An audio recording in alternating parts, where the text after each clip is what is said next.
Hello दोस्तों, आज हम इस वीडियो में देखेंगे CPCL Chennai petroleum corporation limited का जो फॉर्म रिक्रूटमेंट का फॉर्म आया था। हमने अभी पिछले वीडियो में नोटिफिकेशन का डिटेल हमने देखा था, पूरा प्रोसेस क्या है और उसका फॉर्म फिलअप कैसे होगा। इस वीडियो में हम लोग देखेंगे कैसे step by step form fill up करना है। तो सबसे पहले CPCL सर्च कर लेना है किसी भी ब्राउज़र पे या फिर गूगल पे सर्च कर लीजिए और CPCL देखिए, जो पहला लिंक आएगा चेन्नई पेट्रोलियम कॉरपोरेशन लिमिटेड, उस पर क्लिक करना है। तो ये उनके ऑफिशियल वेबसाइट पे चले जाएगा, ठीक है। ऑफिशियल जो उनका पेज है उस पर चले जाएगा।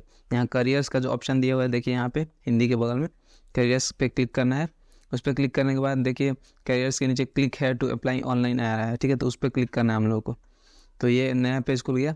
इसमें सारा डेट दिया हुआ है, February 2, 2024 फ्राइडे से इसका फॉर्म शुरू हुआ था और 26 फरवरी तक इसका लास्ट डेट रहेगा। 4 मार्च को आपको एडमिट कार्ड मिल जाएगा और 10 मार्च को एग्ज़ाम हो जाएगा, ठीक है। सारा मतलब इन्होंने पहले से ही दे रखा है। और यहाँ कैंडिडेट लॉगिन यहाँ मतलब पहले से जो रजिस्टर्ड स्टूडेंट है उनके लिए दिए रखा है। और ये उनके लिए है, देखिए नीचे वाला, जिन्होंने पहले से नहीं किया, नए यूज़र के लिए। तो हम लोग उस पर क्लिक करेंगे क्योंकि हम लोग नया फॉर्म भर रहे हैं, ठीक है। तो इस पर कुछ इंस्ट्रक्शन वगैरह है। ईमेल आईडी और फ़ोन नंबर आपको होना चाहिए। थोड़ा सा हम लोग पढ़ लेना इसको। जो भी स्टार मार्क दिया रहेगा उसको हम लोग को पूरा फिल करना है आगे जब हम फॉर्म फिल करेंगे तो। और फिर सिर्फ एक ही पोस्ट पे आप भर सकते हैं, ठीक है। एक ईमेल आईडी और मोबाइल नंबर से, तो मतलब एक ही पोस्ट पे फिल करना है दोस्तों। और ट्रेनिंग कैटेगरी 1 कैटेगरी 2 का पोजीशन है, तीनों का एग्ज़ाम मतलब होना है। तो यहाँ पे ये इतनी सारी चीज़ हम लोग को डालनी होंगी फॉर्म फिलअप करते समय। मतलब ये थोड़ा सा इंस्ट्रक्शन में दोस्तों दिया हुआ है, ये आप एक बार पढ़ सकते हैं, ठीक है। रोक के पढ़ लीजिए। और ये सारा नोटिफिकेशन भी दिया हुआ था। ये बॉक्स को चेक करके हम लोग कंटिन्यू पर क्लिक करेंगे, ठीक है। फॉर्म फिलअप करेंगे आगे हम लोग कंटिन्यू पर क्लिक करेंगे बॉक्स को चेक करके। तो जब कंटिन्यू पर क्लिक करेंगे तो देखिए ये पेज आएगा, रिक्रूटमेंट ऑफ वर्कमैन 2023-2024, ठीक है। तो यहाँ पे ईमेल वही चीज़ लिखा हुआ है कि ईमेल आईडी और मोबाइल नंबर चाहिए और एक ही मतलब सब सेम टाइम पे होगा। कैटेगरी 1 कैटेगरी 2 का एग्जाम तो एक ही पोस्ट पे फिल कीजिए, ठीक है। मल्टीपल पोस्ट पे फिल कीजिएगा तो आपको पैसा वापस नहीं मिलेगा, ठीक है। अब यहाँ पे नाम लिख देना जो दोस्तों 10th के मार्कशीट पे आपका नाम होगा, ठीक है। वो नाम लिखना है, वही ऑथेंटिक होता है। फिर यहाँ पे नेशनलिटी चूज़ कर लेना है। अदर लिखिएगा तो अदर नेशनलिटी अलाउड नहीं है, सिर्फ इंडियन ही यहाँ पे फिल करना होगा आपको, ठीक है। उसके बाद यहाँ पे जेंडर सेलेक्ट कर लीजिए, मेल फीमेल ट्रांसजेंडर जो भी आप सेलेक्ट करना चाहते हैं। और फिर यहाँ पे आप किस पोस्ट के लिए फिल करना चाहते हैं, ठीक है। फॉर्म ट्रेनी की कैटेगरी 1 कैटेगरी 2। यहाँ पे मैं आपको बता दूं कि ट्रेनी जो जिनका कोई एक्सपीरियंस नहीं है, कैटेगरी 1 जिनका 1 साल का एक्सपीरियंस है और कैटेगरी 2 जिनका 3 साल से ज़्यादा का एक्सपीरियंस है, ठीक है, या 3 साल का। तो जो भी आप चाहें कर सकते हैं। यहाँ पे अपना आप ब्रांच चूज़ कर लीजिए, किस ब्रांच से आप फिल करना चाहते हैं। आपका जो भी ब्रांच होगा, मैकेनिकल, इलेक्ट्रिकल और इंस्ट्रूमेंटेशन, फायर एंड सेफ्टी, जो भी आप जिस भी पोस्ट के लिए आप अप्लाई करना चाहते हैं कर सकते हैं। उसके बाद यहाँ पे देखिए, अगर वहाँ पे कैंडिडेट 1 कैटेगरी 1 में अगर फिल करेंगे तो यहाँ देखिए सब कैटेगरी 1 का दे रहा है। और ट्रेनिंग में फिल करेंगे तो यहाँ ट्रेनिंग का दे रहा है, देखिए। तो जिस भी आप फिल करेंगे पोस्ट का, उसी के रिलेटेड आपका पोस्ट होगा, ठीक है। और फिर यहाँ पे अपना रिलीजन चूज़ कर लीजिए। अदर्स लिखिएगा तो आपको रिलीजन स्पेसिफाई करना होगा किस रिलीजन से आते हैं, नहीं तो आप हिंदू सेलेक्ट कर सकते हैं, ठीक है। और फिर यहाँ पे एक सर्विस में यस किस कर सकते हैं, नो कर सकते हैं। आप जो भी हैं अगर हैं तो यस कर दीजिए। और फिर अपना कम्युनिटी चूज़ कर लीजिए, general, OBC, NCL, SC, ST जो भी आपका कास्ट है वो चूज़ कर लीजिए, ठीक है। और फिर यहाँ पे डिसेबिलिटी के बारे में पूछ रहा है, तो 40% अगर आप दिव्यांग हैं तो यस कर सकते हैं और नहीं तो नो कर सकते हैं, ठीक है। यस कीजिएगा तो आपको बताना पड़ेगा किस प्रकार का आपका डिसेबिलिटी है, किस प्रकार का आपकी विकलांगता है, ठीक है। वो चीज़ फिल करना होगा यहाँ पे।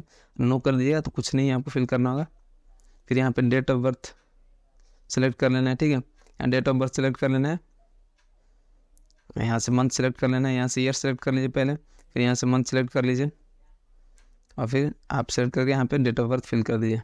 डेट ऑफ बर्थ यहाँ पे लिखिएगा तो अपने आप यहाँ पे एज आपको काउंट करके बता देगा कितने ईयर हुआ है, कितना मंथ्स हुआ है और कितना डेज हुआ है, ठीक है। 1/1/2024 के अनुसार। जैसे देखिए मैं अगर यहाँ पे सेलेक्ट करता हूँ तो देखिए यहाँ पर मेरा मतलब यहाँ पे एज आपका बता देगा, जिसका भी फिल किया। मतलब मैंने डमी एज फिल किया वहाँ पे। यहाँ ईमेल आईडी आपका डालना है और उसी ईमेल आईडी को यहाँ पे कंफर्म कर देना है। ईमेल आईडी एक्टिव होना चाहिए दोस्तों, क्योंकि OTP उस पर जा सकता है, जाएगा और कई सारी चीज़। और यहाँ पे मोबाइल नंबर भरनी है, वो भी एक्टिव होना चाहिए क्योंकि OTP जा सकता है, ठीक है। और शुरू में 0 लगा के नहीं लिखना है मोबाइल नंबर, सिर्फ 10 लेटर से लिखना है। यहाँ पर नीचे वही लिखा हुआ है, बहुत बार नंबर्स के आगे 0 लिखा हुआ था तो वो हटा देना है। सेंड OTP पर क्लिक करेंगे हम लोग, ठीक है। तो OTP जो आएगा आपको यहाँ पे फिल करके और फिर जैसे OTP जब आएगा तो आप उसको फिल करके यहाँ पे कैप्चा जो दिया हुआ है, ये देखिए ब्लू कलर में, तो इसको यहाँ पे फिल कर देना, इस बॉक्स में लिख देना। इसको रिफ्रेश भी कर सकते हैं अगर दूसरा लिखना चाहते हैं तो आप, और लिख के फिर सबमिट कर देना है, ठीक है। सारा OTP सब फिल कर, कैप्चा फिल करके सबमिट कर दीजिए, क्योंकि सारा एक बार मिला के और सबमिट कर दीजिए, ठीक है।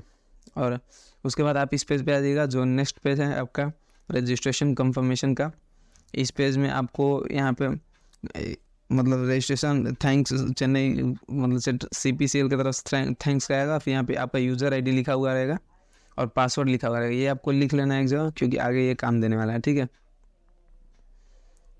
और इसको लिख के फिर क्लिक हेयर टू लॉगिन पे करेंगे। प्लीज़ क्लिक हेयर, जो लॉगिन आ रहा है उस पर हम लोग क्लिक करेंगे। उस पर क्लिक करने के बाद फिर से देखिए इस पेज पे आ जाएंगे, रिक्रूटमेंट वर्कमैन 2023, मतलब इसमें यूज़र ID अपना डालना पड़ेगा जो हमने अभी तुरंत बनाया, और फिर यहाँ पे पासवर्ड जो भी आपने वहाँ पे लिखा हुआ था, मैंने बोला ना कि लिख लेना है, वही यूज़र ID और पासवर्ड यहाँ पे डालना है, फिर लॉगिन क्लिक करना है।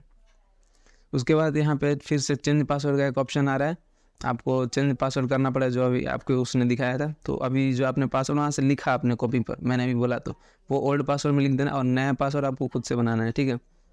नया पासवर्ड आपको खुद से बनाना है, ठीक। और उसमें कोई भी स्पेशल कैरेक्टर नहीं होगा, ठीक है।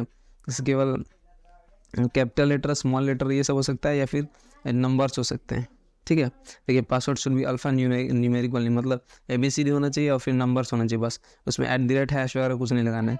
और फिर ओके करके क्लोज पे क्लिक करना है, ठीक है। ओके करके जब क्लोज पे क्लिक करेंगे तो हम लोग यहाँ पे देखेंगे कि पूरा इंस्ट्रक्शन फिर से आ गया हमारा, और इंस्ट्रक्शन फिर मतलब कंटिन्यू करेंगे आगे, तो हम लोग को फिर यहाँ सारा पर्सनल डिटेल्स जो हमने फिल किया हुआ था यहाँ पे दिखा रहा है। आप देख सकते हो जो जो आपने फिल किया हुआ था वही यहाँ पे दिखा रहा है, ठीक है। तो आप इसको एक बार मिला लें, वैसे तो सही अभी आपने लिखा है तो सब सही है, और सब मिला के यहाँ पे फिर हम लोग आगे पूछ रहा है फादर्स नेम, पिता का नाम, ठीक है। तो पिता का नाम में आपको भरना है यहाँ पे, जो भी आपको मैट्रिकुलेशन सर्टिफिकेट के अकॉर्डिंग भरना है, और उसके बाद मदर्स नेम में वो भी मैट्रिकुलेशन सर्टिफिकेट के अकॉर्डिंग भरना है।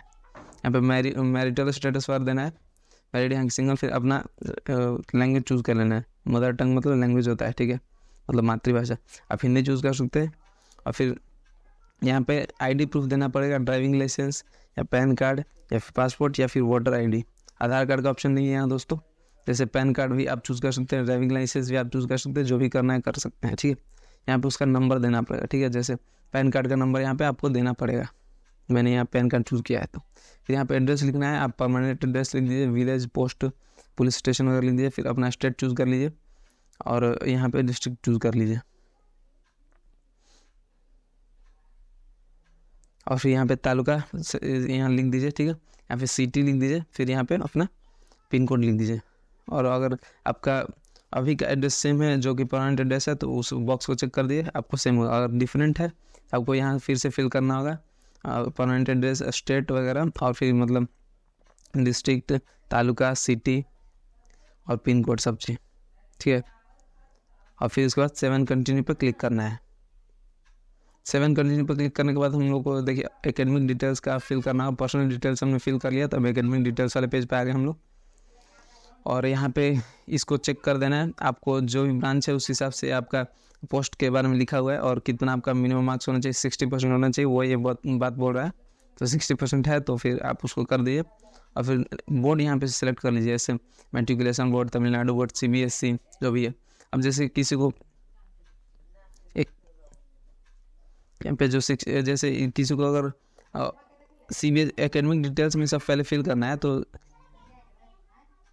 किसी को अगर CBSE है मतलब ICSE और किसी का इसमें से नहीं है तो अदर्स सेलेक्ट कर लीजिए और अपना बोर्ड का नाम यहाँ पे लिख देना है, ठीक है। उसका नाम लिख के फिर जिस मंथ और ईयर में पास किया आपने उस बोर्ड से 10th बोर्ड का मतलब 10th क्लास, वो सेलेक्ट करके यहाँ डन करना है दोस्तों, ठीक है। देखिए यहाँ पहले सेलेक्ट कर लीजिए ईयर और फिर डन करना है, तभी यहाँ पे लिखेगा। और फिर परसेंटेज आप अपना लिख दीजिए। परसेंटेज पॉइंट के बाद नहीं आ रहा है इसलिए सिर्फ 2 ही अंक का लिख दीजिए, जो भी आपका परसेंटेज है 12% को हटा के। मार्कशीट नंबर यहाँ पे लिख दीजिए, जो भी आपको मार्कशीट नंबर था उस मार्कशीट पे ही लिखा हुआ होता है। और फिर डिप्लोमा या फिर 12th plus HSC and diploma, जो भी आप सेलेक्ट करना, जो भी आपने किया वो सेलेक्ट कर लीजिए। मैं यहाँ पे डिप्लोमा सेलेक्ट कर लेता हूँ, तो वो आपको दिखा देता हूँ कैसे करना है। अपना ब्रांच चूज़ कर लेना पहले यहाँ पे, उसके बाद कब से कब आपने स्टडी किया वो लिख देना है, डेट यहाँ सेलेक्ट कर लेना है कब से, ठीक है, सिलेक्ट करके डन कर देना है। फिर कब तक आपने किया वो कर देना है, यहाँ पे ईयर सेलेक्ट करके डन कर देना है, ठीक है। और फिर ये अपने आप बता देगा कितने सालों का आपका कोर्स था वो बता देगा, ठीक है। फिर नेम ऑफ इंस्टीट्यूशन लिखना है यहाँ पे, नेम ऑफ इंस्टीट्यूशन जो भी आपका इंस्टीट्यूट का नाम था। फिर कब आपने पास किया था वो लिख देना, मंथ एंड ईयर कब आपने पास किया, ठीक है। और फिर परसेंटेज मार्क्स कितना परसेंट आपको पाया उस कॉलेज में आपको फाइनल में, ठीक, वो लिख देना है। यहाँ पे रजिस्ट्रेशन नंबर फिर लिख देना है। फिर 7 कंटिन्यू पर क्लिक करना है, रजिस्ट्रेशन नंबर लिख के 7 कंटिन्यू पर क्लिक करना है। जब वो करेंगे तो हम लोग देखेंगे यहाँ पे do you have relevant work experience, तो यस कीजिएगा तो आपको फिल करना होगा किस कंपनी में आपने काम किया है, किस पोस्ट पे आपने काम किया है, कब से कब तक काम किया है, ठीक है। यहाँ कब से डेट सेलेक्ट करके यहाँ कब तक डेट सेलेक्ट करना है। फिर टोटल पीरियड यहाँ अपने आप बता देगा। और मतलब 2-3 कंपनी में आपने काम किया है तो वहाँ पे फिर देखिए ऐड पर क्लिक करके और आप जनरेट कर सकते हैं, ठीक है। और नहीं तो फिर रिमूव भी कर सकते हैं इसको, ठीक है, ऐड भी कर सकते हैं। और जितनी आपको पोस्ट मतलब जितनी ही कंपनी में आपने काम किया उतना कर लीजिए, ये रिमूव भी कर सकते हैं, ठीक है। टोटल वर्क एक्सपीरियंस यहाँ जोड़ के बता देगा। आप जब मतलब बहुत सारा फिल करेंगे तो सब जोड़ के यहाँ पे लिख देगा, ठीक है। जैसे कैटेगरी 2 वालों के लिए 3 साल से ज़्यादा का है तो उनके लिए ऐसा है। और नहीं तो आपका कोई, मैंने ट्रेनिंग के लिए फॉर्म फिल किया था तो यहाँ पे नो कर देता हूँ मैंने, ठीक है। यस भी कर सकते हैं अगर आपको किसी आपने मतलब कैटेगरी वाले के लिए फिल किया था, ठीक है। और 7 कंटिन्यू पर क्लिक करना है इस पेज को फिल करके, ठीक है। तो इस पेज पे जब आइएगा तो यहाँ पे अपना फ़ोटो अपलोड करना है, ठीक है। फ़ोटो 20 KB का होना चाहिए, मैक्सिमम 60 KB, ठीक है। 20 से 60 KB के बीच होना चाहिए, जेपीजी या फिर पीएनजी। और रिसेंट फोटोग्राफ होना चाहिए, ज़्यादा पुराना नहीं होना चाहिए। यहाँ चूज़ फाइल पर क्लिक करके आप फ़ोटो सेलेक्ट कर लीजिए और फिर अपलोड पर क्लिक करना होगा, ठीक है। तो यहाँ फ़ोटो दिखा देगा आपको। चूज़ फाइल करके अपलोड पर क्लिक करने के बाद ये आपको दोस्तों यहाँ पे फ़ोटो दिखाएगा आपका, ठीक है। देखिए जैसे मेरा फ़ोटो यहाँ पे दिखा दे रहा है अब। तो यहाँ पे 7 कंटिन्यू पे क्लिक करना है। 7 कंटिन्यू पे क्लिक करने के बाद हम लोग सिग्नेचर के अगले पेज पे आएंगे। तो सिग्नेचर यहाँ पे अपलोड करना है, उसका साइज 10 से 30 KB के बीच में होना चाहिए, ठीक है दोस्तों। पे हम लोग सेलेक्ट करना है चूज़ फाइल पे क्लिक करके और उसका साइज मतलब सिग्नेचर का जो साइज होना चाहिए वो 10 से 30 KB के बीच में होना चाहिए। जेपीजी या फिर पीएनजी फॉर्म का होना चाहिए। चूज़ फाइल पर क्लिक करके आप सिग्नेचर सेलेक्ट कर लीजिए और अपलोड पर क्लिक कर दीजिए, आपको हो जाएगा, ठीक है। अपलोड पर क्लिक कीजिएगा तो फिर 7 कंटिन्यू पर क्लिक करना है। 7 कंटिन्यू पे मतलब अपलोड करने के बाद जैसे मेरा देखिए यहाँ पे सिग्नेचर अपलोड हो गया तो 7 कंटिन्यू पे आप क्लिक करना है। और दोस्तों यहाँ पे ध्यान देना है कि यहाँ पे मतलब बहुत सारा डॉक्यूमेंट नीचे अपलोड करना है, तो इसके बारे में थोड़ा बोला है कि उस डॉक्यूमेंट का जो नाम होना चाहिए, जैसे फाइल नेम जो होना चाहिए उसमें कोई स्पेशल कैरेक्टर नहीं होना चाहिए। देखिए जैसे परसेंटेज, हैश, एंड या प्लस या फिर डॉलर, ये सब नहीं होना चाहिए, ठीक है। केवल A to Z होना चाहिए, 0 से 9 के बीच में होना चाहिए, बस यही सब। मतलब सिंपल नाम होना चाहिए, बीच में स्पेस भी नहीं होना चाहिए दोस्तों, ठीक है। यहाँ पे हम लोग कम्युनिटी सर्टिफिकेट अपलोड करेंगे जिसमें कास्ट से आप बिलोंग कर, जैसे OBC, NCL, AWS वगैरह। यहाँ पे 10th का मार्कशीट यहाँ पे अपलोड करेंगे फिर। और फिर नीचे डिप्लोमा सर्टिफिकेट जो आपका डिप्लोमा था, ठीक है, अपलोड करना है। और फिर 7 कंट्री पर क्लिक करेंगे हम लोग। तो यहाँ पे मैं अपलोड करता हूँ एक एक करके। देखिए जब अपलोड पर क्लिक कीजिएगा तो कम्युनिटी सर्टिफिकेट यहाँ पे चूज़ फाइल पर करके आपको अपलोड करना होगा और सिर्फ PDF फॉर्मेट होना चाहिए दोस्तों, ठीक है। तीनों जो है ऐसे फाइल PDF फॉर्मेट में होना चाहिए। और यहाँ पे जब आप अपलोड कीजिएगा तो यहाँ पे I confirm that the file selected bye me is correct, उस पर क्लिक करना, तब अपलोड क्लिक करना। जैसे मैं सेलेक्ट कर लेता हूँ, देखिए मैंने सेलेक्ट कर लिया और फिर यहाँ पे I confirm that the file is selected by me is correct. अब अपलोड पर क्लिक करेंगे, ठीक है, ठीक है। अब बीच में स्पेस वेस भी नहीं होना चाहिए दोस्तों, ये ध्यान रखना है, ठीक है। यहाँ पे हम चूज़ फाइल करेंगे और यहाँ पे आई कंफर्म वाले पे क्लिक करके फिर अपलोड पे क्लिक करेंगे। अपलोड पे क्लिक करने के बाद दोस्तों देखिए यहाँ पे दिखा दे रहा है जो हमने अपलोड किया, इस पर क्लिक कीजिएगा तो आपका डॉक्यूमेंट दिखा देगा। फिर एडिट का भी ऑप्शन आ गया अगर आपको चेंज करना है तो, ठीक है। अब 10th का मार्कशीट अपलोड करते हैं, सेम वही प्रोसेस है। चूज़ फाइल क्लिक करेंगे, PDF फाइल होना चाहिए। अगर एक से ज़्यादा अटेम्प्ट आपने 10th क्लास में दिया हुआ है, ठीक है, तो जितना भी आपका मार्कशीट था सबको एक ही फाइल बना दीजिए, PDF में कर दीजिए और फिर आई कंफर्म वाले पे क्लिक करके अपलोड करना है, क्लिक करना है, ठीक है। जैसे मैंने अपलोड कर दिया और आई कंफर्म पे क्लिक करके अपलोड करता हूँ मैं। अपलोड करने के बाद यहाँ पे देखिए आपको ऑप्शन दे देगा इसको व्यू करने का और फिर एडिट ऑप्शन रहेगा, तो जो कि एडिट कर सकते हैं। फिर डिप्लोमा सर्टिफिकेट यहाँ पे मैंने अपलोड कर दिया। तीनों एडिट का ऑप्शन है, यहाँ पे 7 कंटिन्यू पे आप क्लिक करना है, ठीक है। तीनों अपलोड करने के बाद जब कर दीजिएगा दोस्तों, तो यहाँ देखिए लास्ट वाले पेज पे आगे हम लोग प्रीव्यू वाले पेज पे, इस प्रीव्यू वाले पेज पे पूरा हम लोग का इन्फॉर्मेशन जो हमने अब तक अपलोड किया है सब दिया हुआ, एक बार मिला लें आप इसको, ठीक है। पूरे अच्छा तरीके से टाइम लेके, समय लेके आप मिला लीजिए, ठीक है इसको। और लास्ट में यहाँ I accept all the above declaration पे क्लिक करना है, ठीक है। I accept all the above declaration, उस पर क्लिक करना है, चेक कर देना उस बॉक्स को, और फिर प्रोसीड टू पेमेंट पर क्लिक करना है, ठीक है। और यहाँ पे एक बार पूछेगा कि आपने जो भी फिल किया वो सही है कि नहीं, आप इसको कंफर्म करते हैं तो देखिए I accept the above declaration, इस पर क्लिक करना है, इसको चेक कर देना बॉक्स को, फिर सबमिट पे क्लिक करना है। सबमिट पे क्लिक करिएगा दोस्तों,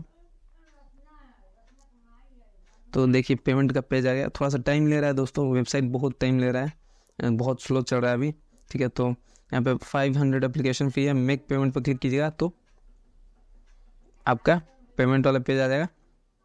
अगर आप इस कैटेगरी से दोस्तों भरे हुए जिसमें पेमेंट नहीं करना है, तो आपको बिना पेमेंट के जब सबमिट कीजिएगा तो आपको वहीं पे फॉर्म सबमिट हो जाएगा और रिसीट मिल जाएगा, आप उसको रख दीजिए, ठीक है। ठीक है, पेमेंट वाले पेज आ जाएगा तो आप इस यहाँ से पेमेंट करके आपको फिर रिसीट मिल जाएगा दोस्तों। हम देखिए अब रिसीट मिल गया तो हम रिसीट को अपलोड कर डाउनलोड करके रख लेंगे सेफली, वो काम देगा आगे, ठीक है। तो आपको अगर कोई प्रॉब्लम हो तो कमेंट्स में ज़रूर हमें बताएं। थैंक यू दोस्तों।